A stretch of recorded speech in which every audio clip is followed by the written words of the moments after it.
This year, we shared the story of Greene County's historical black high school as part of our Hidden History series.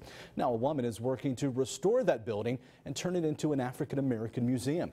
WNCT's Tamara Scott talked with her about why it's so important. Tamara.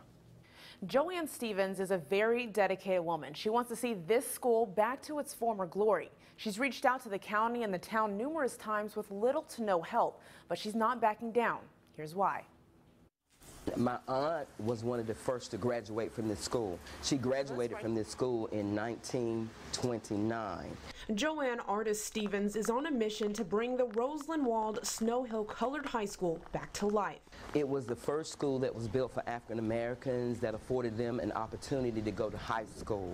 But nearly 100 years later, it's sitting abandoned, garnering cobwebs. All of this right here is none of it is secure, and the boards are rotting away. Stevens says through her nonprofit, the Rosenwald Center for Cultural Enrichment, she hopes to restore it and turn it into an African-American museum. And we're currently in the process of establishing a historic district, the first cultural historic district in our rural area surrounding the historic Rosenwald School.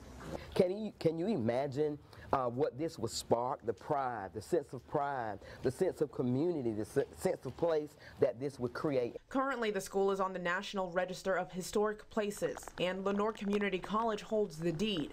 Stevens feels it is hers, the county, and the town's responsibility to bring it back to its original condition and put it to use. This is a great opportunity to bring all people together and talk about the history, the goods, the bads, the uglies. Stevens estimates this to be a pricey project, coming in at around $1 million.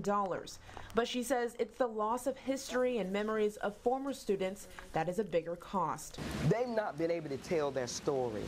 I want to be able to tell it, and I want to be able to tell it from a loving and a positive perspective. There are other organizations who are fighting to preserve the building. I spoke with the town manager, and he says because the building is not going against any ordinances and they don't own it, they have no power over what happens to the building. I reached out to Lenore Community College as well, but I have not heard back. Tamara Scott, 9 on your side.